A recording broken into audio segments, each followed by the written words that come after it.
Hey, what's up, VC? It's Steve again, Harmless Rebel, and it's time to do a quick response video. This is for Backwoods Metal. This is his 220 subs contest, I think is what it is. Definitely worth the subscriptions. If you're subscribed to my channel and you're not subscribed to his, I'll put a link down below. Definitely check him out. Really good guy. Shows some amazing metal, and he's somebody that you should just be subscribed to. Backwoods Metal's in Louisiana, which is where my family's from. I'm 100% Cajun, hardcore Saints fan, so I got the Saints jersey on,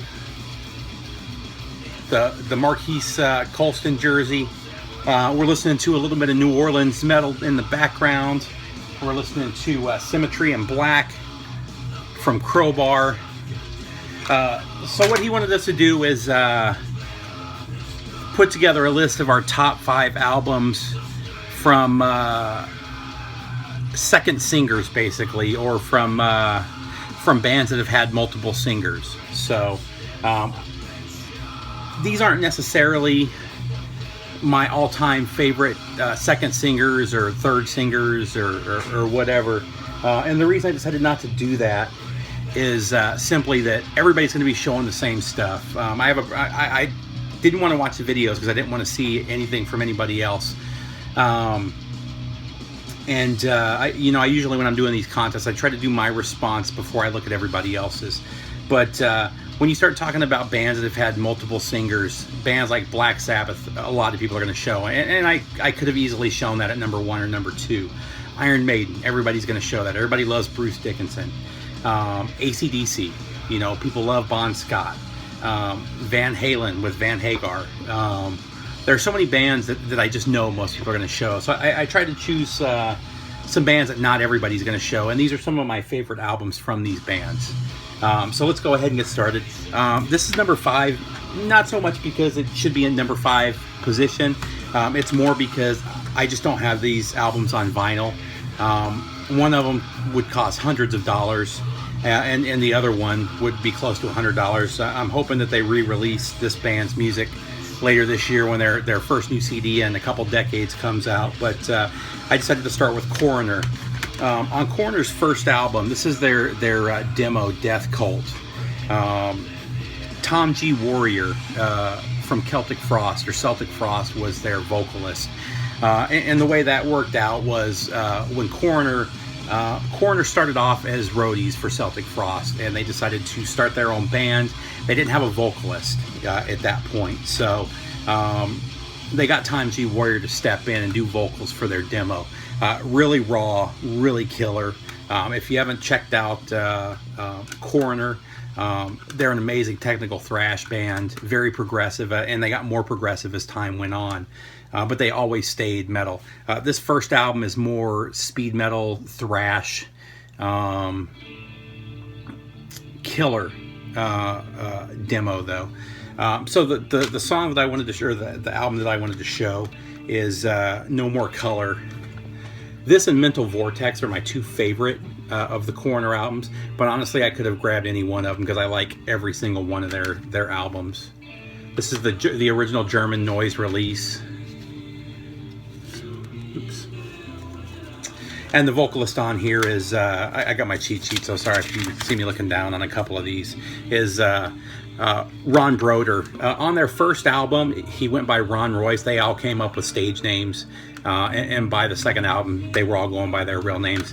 And he also played guitar, I believe. I don't have the thing in front of me. But I don't remember if he played guitar or bass. But he started off as one of the instrumentalists and then took on the vocals as well on the rest of their albums. And like I said, they're back in the studio right now. They just released a Greatest Hits, which is a 3 LP Greatest Hits with a DVD documentary and videos, and then it's also signed by the band if you buy the vinyl edition. It's like $80, but it's a really nice package. It's I think, if I remember correctly, it's like a leather-bound case that it's in. Personally, I think it's worth the money. I just don't have it right now to buy it. Hopefully I can get a copy while they're still available. But that was put out last year, and like I said, later this year they're supposed to be releasing their first new album since the mid-90s. So let's move on to number 4. most of you thrash guys are going to be familiar with the singers from this band. I could have literally chosen any album from this band. They're all amazing. They toured again for the first time last year. I haven't heard if they're going to be doing any new material in the studio. I know their drummer's doing like 16 different projects right now, but I decided to go with Dark Angel. And this is Leave Scars. And this is their first album with Rob Reinhardt on vocals. Their first two albums had Don Doty. Again, Don Doty era, Rob Reinhardt era, it's all amazing. You can't go wrong with anything from Dark Angel. So that's number 2 for me. Another thrash band. Next up, this is a band that I don't know if many people are going to think of. This is a band that all of you know. It's a band that Backwoods Metal loves. But they didn't get big until their final singer was already on the scene. However, he was their third singer. So I decided to go with Pantera. And this is my favorite album from Pantera, Far Beyond Driven. I don't actually like this album cover. I actually prefer the blue album cover. I just think it looks cooler. But Phil Anselmo was actually their third singer. I had to look this up because I knew he wasn't their singer for their first few albums. But Terry Glaze was their singer for the first 2 albums, followed by Terrence Lee on their third album. And then Phil Anselmo came on for Power Metal, which he doesn't talk about very much. I'm still looking for those on vinyl. I may end up just buying the bootlegs for their first 4 albums, but I think they're all really good albums.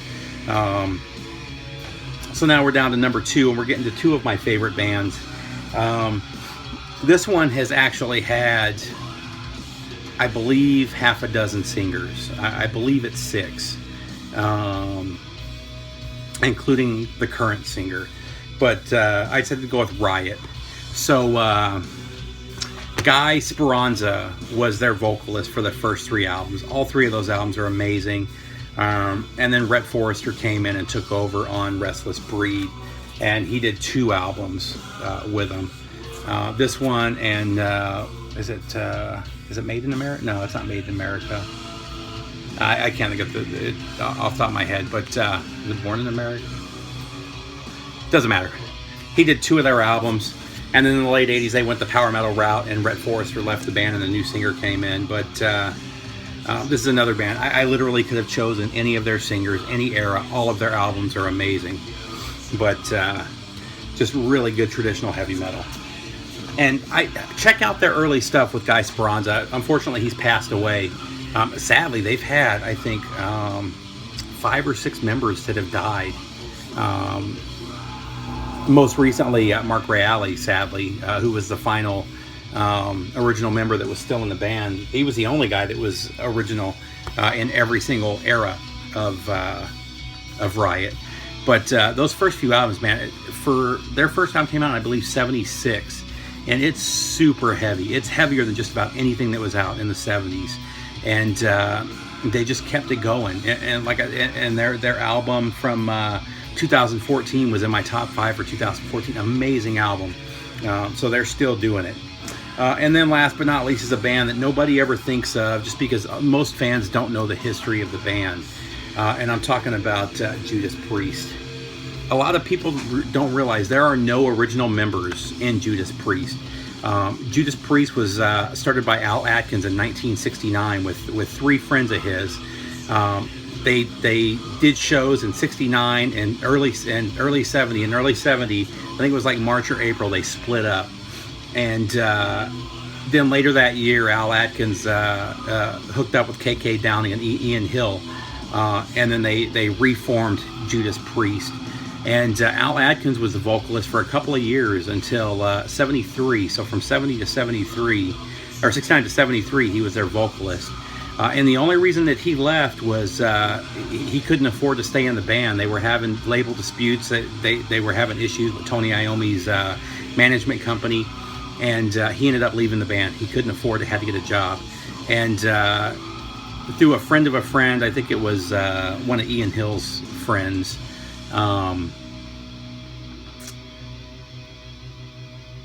Rob Halford came onto the scene.